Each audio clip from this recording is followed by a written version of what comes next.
Hi guys, welcome to Exam Mentors. I hope you are all doing well. Today we're going to start with the first lesson of the Indian polity. And the first lesson is making of the constitution. So guys चलिए शुरुआत करते हैं. सबसे पहले आप अपने left hand side पे ये फोटो देख सकते हैं. ये है M.N.. Roy. M.N.. Roy was the pioneer who gave the idea of framing of constitution. तो एम.एन. रॉय ने 1934 में कॉन्स्टिट्यूशन फ्रेमिंग की आइडिया दिया था. अब इसके बाद में आप देखिए 1935 में इसके एक साल बाद क्या होता है कि INC demands for constituent assembly. Now एक साल के बाद, आइडिया देने के एक साल के बाद में इंडियन नेशनल कांग्रेस डिमांड करती है ब्रिटिशर से कि हमें अपनी कॉन्स्टिट्यूएंट असेंबली बनानी है. तो इसका डिमांड कब रखा गया था? 1935 में. अब इसके बाद में गाइस 1938 में पंडित जवाहरलाल नेहरू वो ये कहते हैं कि जो हम कॉन्स्टिट्यूएंट असेंबली बनाएंगे वो टोटली इंडिपेंडेंट होगी. इंडिपेंडेंट किस तरीके से?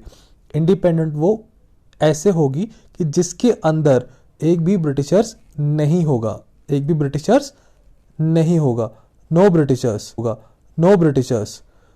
अब इसके बाद में उनकी डिमांड को सिर्फ सुना गया पर ये माने नहीं गया था. अब ये बात थी हमारी 1938 की. अब इस 1938 के बाद में आप जानते हैं 1939 से 1945 के बीच में वर्ल्ड वॉर 2 लड़ा गया था. और आप इसमें ये भी जानते होंगे कि ब्रिटिशर्स की हालत बीच में काफ़ी ख़राब भी हो गई थी. अब एक तरफ वो युद्ध लड़ रहे हैं और दूसरी तरफ हम इंडिया में कॉन्स्टिट्यूएंट असेंबली की बार बार डिमांड करे जा रहे थे. अब इससे क्या होता है? अब इससे होता ये है कि ऑगस्ट ऑफर आता है 1940 के अंदर. अगस्त ऑफर कब आया है? 1940 के अंदर. इस अगस्त ऑफर के अंदर जो हमने डिमांड रखी थी कॉन्स्टिट्यूएंट असेंबली बनाने की, कि कॉन्स्टिट्यूएंट असेंबली बनाई जाए और ये एक टोटली इंडिपेंडेंट बनाई जाए, इसमें कोई भी ब्रिटिशर्स ना हो, इस डिमांड को ब्रिटिशर्स ने मान लिया था. उसके बाद क्या होता है? इस डिमांड को मानने के बाद 2 साल के बाद क्रिप्स मिशन आता है. अब इस क्रिप्स मिशन में क्या होता है? तो इस क्रिप्स मिशन में ये बोला गया था कि सबसे पहले ब्रिटिशर्स ने रिक्वेस्ट ये करी कि आप वर्ल्ड वॉर 2 में इंडियंस को हमारे साथ लड़ने के लिए भेजिए वर्ल्ड वॉर 2 में. अब इस वर्ल्ड वॉर 2 में ब्रिटिशर्स की हालत पहले ही बहुत ख़राब चल रही थी और वो चाहते थे कि इंडियंस उनका साथ दें, पर गांधी इस चीज़ के लिए मना कर देते हैं कि इंडियंस ऐसा नहीं करने वाले. और साथ ही साथ हम लोग बार बार एक ही चीज़ों पे जोर दे रहे थे कि हमारी कॉन्स्टिट्यूएंट असेंबली CA जल्दी ही बनाई जाए. अब इस क्रिप्स मिशन में बार बार क्या जोर दिया जा रहा था ब्रिटिशर्स के साथ में? वो ये कह रहे थे कि आप एक बार पहले हमारा साथ दीजिए, जैसे ही वर्ल्ड वॉर 2 ख़त्म हो जाएगा हम तभी के तभी आपकी कॉन्स्टिट्यूएंट असेंबली बनवा देंगे और आप अपना कॉन्स्टिट्यूशन फ्रेमिंग कर लेना. पर उस समय हमें नहीं पता था कि ये जो वर्ल्ड वॉर 2 है इतनी जल्दी ख़त्म हो जाएगा, ये 1945 तक ख़त्म हो जाएगा. तो ये सारी बातें उस समय चल रही थी और गांधी जी ने उस टाइम पे उनको रिफ्यूज़ कर दिया कि हम आपकी किसी भी तरीके से मदद नहीं करेंगे. अब इसके बाद में क्या होता है? 1946. अब हमने 1945 तक आपको पता लग गया है कि वर्ल्ड वॉर 2 ख़त्म होता है. अब 1946 की बारी आती है. अब 1946 के अंदर कैबिनेट मिशन प्लान आता है, CMP. अब इस CMP के अंदर क्या है कि ये CMP क्रिप्स, आप 3 चीज़ें याद रखिए इसके अंदर. सबसे पहले है आपका आता है क्रिप्स, दूसरे आपके आते हैं लॉरेंस और थर्ड में आपके आते हैं इसके अंदर अलेक्जेंडर.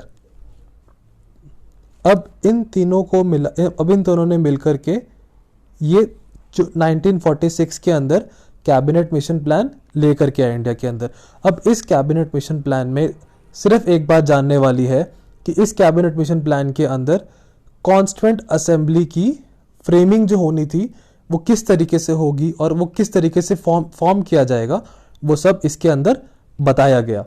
अब ये सब हो जाने के बाद में किस तरीके से कॉन्स्टिट्यूएंट असेंबली की फ्रेमिंग हुई है वो देखते हैं. बट फॉर दोज जिनको कॉन्स्टिट्यूएंट असेंबली का रोल अभी तक समझ में नहीं आया, वो सिंपल सा ये है कि हमें अपना कॉन्स्टिट्यूशन बनाना था, और कॉन्स्टिट्यूशन बनाने के लिए हमें एक बॉडी चाहिए जिसको हम क्या बोलते हैं, कॉन्स्टिट्यूएंट असेंबली। अब इसके बाद हम आगे अब इसमें सबसे इंपॉर्टेंट जानने वाली बात यह है कि कैबिनेट मिशन प्लान आया। कैबिनेट मिशन प्लान आने के बाद में उसमें यह बोला गया कि कॉन्स्टिट्यूएंट असेंबली के अंदर there will be total number of seats 389। अब आप ये बात ध्यान रखिए कि 389 सीट्स दी गई हैं। अब इन 389 सीट्स का डिवीजन किस तरीके से होगा, अब आप वो देखिए। सबसे पहले इंडिया के अंदर दो तरीके के राज्य थे, एक हमारे होते थे प्रिंसली स्टेट्स और दूसरे हमारे होते थे ब्रिटिश इंडिया के अंदर। तो कॉन्स्टिट्यूएंट असेंबली के अंदर दो तरीके के सीट्स बांटी गई। सबसे पहली बात, एक थी हमारी प्रिंसली स्टेट्स और दूसरी थी हमारी ब्रिटिश इंडिया। अब ब्रिटिश इंडिया के अंदर भी हमारे दो थे, पहला हमारा आता है प्रोविंस और दूसरा हमारा आता है चीफ कमिश्नर एरियाज। अब ये चीफ कमिश्नर एरियाज क्या होते हैं, अब आप वो देख लीजिए।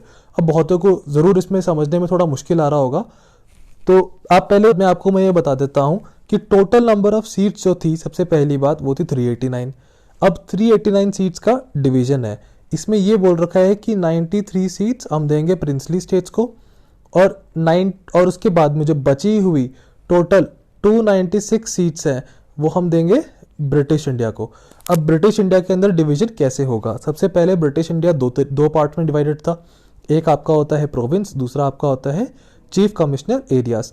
सिंपल भाषा में समझने के लिए एग्जांपल देके मैं बता सकता हूँ, जैसे कि आज के टाइम पे हमारे स्टेट्स हैं और एक तरफ यूनियन टेरिटरीज है, उसी तरीके से आप मान लीजिए कि एक तरफ आपके प्रोविंस होते हैं और एक तरफ आपके चीफ कमिश्नर एरियाज होते हैं। 5 जो है एरियाज आते हैं, और प्रोविंस के अंदर आपको टोटल नंबर ऑफ सीट्स दी गई थी 292। इन 5 एरियाज के अंदर सिर्फ 4 ही सीट्स दी गई थी, ये 4 सीट्स थी, और इन 4 सीट्स को 5 एरियाज में डिवाइड किया गया था। वो 5 एरियाज कौन कौन से थे, आप वो लिख लीजिए, अजमेर, मेवाड़, कुर्ग, दिल्ली एंड बलूचिस्तान। अब 292 प्लस 4 स्टेट्स, अब आप ये देख सकते हैं, सॉरी 4 सीट्स, ये टोटल नंबर ऑफ सीट्स बनते हैं 296। अब इन 296 सीट्स को आप 93 प्रिंसली स्टेट्स की सीट्स का जब आप ऐड करते हो तो आपका टोटल आ गया 389। तो total number of seats 389, princely state थे आपकी 93, ब्रिटिश इंडिया के अंदर 296 सीट थी जो कि डिवाइडेड थी, एक आपकी प्रोविंस में और दूसरा आपका सीसीए में। अब इसके आगे अब आप देखते हैं तो ये है कि एक क्वेश्चन आपका एक बनता है इसमें से, वो आपको बताते हैं। सबसे पहले आप जानिए कि जो प्रिंसली स्टेट्स की जो आपकी नॉमिनेटेड सीट्स थी, 93 सीट्स नॉमिनेटेड सीट्स थी, उसके अलावा आपकी जो प्रोविंस था और जो आपका सीसीए था उसके अंदर आपका इलेक्शन प्रॉपर हुआ था। उस इलेक्शन के अंदर क्या होता है कि जो प्रोविंस था उस प्रोविंस के अंदर आपको सीट दी गई थी 292, उसके अंदर इलेक्शन करवाया गया। 3 कम्युनिटीज़, मेजर कम्युनिटीज़ के अंदर जिनकी सीट्स थी, एक आपके आते हैं सबसे पहले मुस्लिम्स, उसके बाद आपके आते हैं सिख, और थर्ड आपके आते हैं जनरल। अब जनरल में कौन आता है other than Muslim and Sikh. CCA का मैंने आपको बता चुका हूँ पहले कि इसके अंदर 4 ही सीट्स गिवन थी और आपके टोटल 5 सीसीए एरियाज थे। अब आप ये देखिए कि 93 सीट्स जो थी ये थी नॉमिनेटेड सीट्स। अब आप नॉमिनेटेड सीट्स का मतलब क्या होता है, इसके अंदर जो राजा होता है, जो किंग होता है, वो नॉमिनेट करेगा अपने नीचे किसी अधिकारी को कि वो जाकर के कॉन्स्टिट्यूएंट असेंबली की फ्रेमिंग में बैठे, हिस्सा ले और अपना राय दे।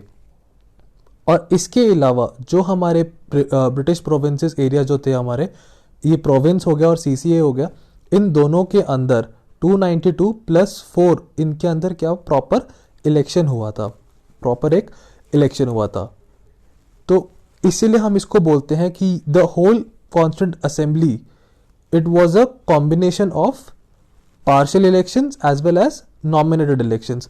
तो अगर आपको कहीं भी ये स्टेटमेंट आता है, ये पहले भी प्रीवियस ईयर क्वेश्चंस में सब 4 बार सीएपीएफ में और 2 बार सीडीएस में ये पहले पूछा गया है कि क्या ये नॉमिनेटेड और पार्शियल इलेक्शन था।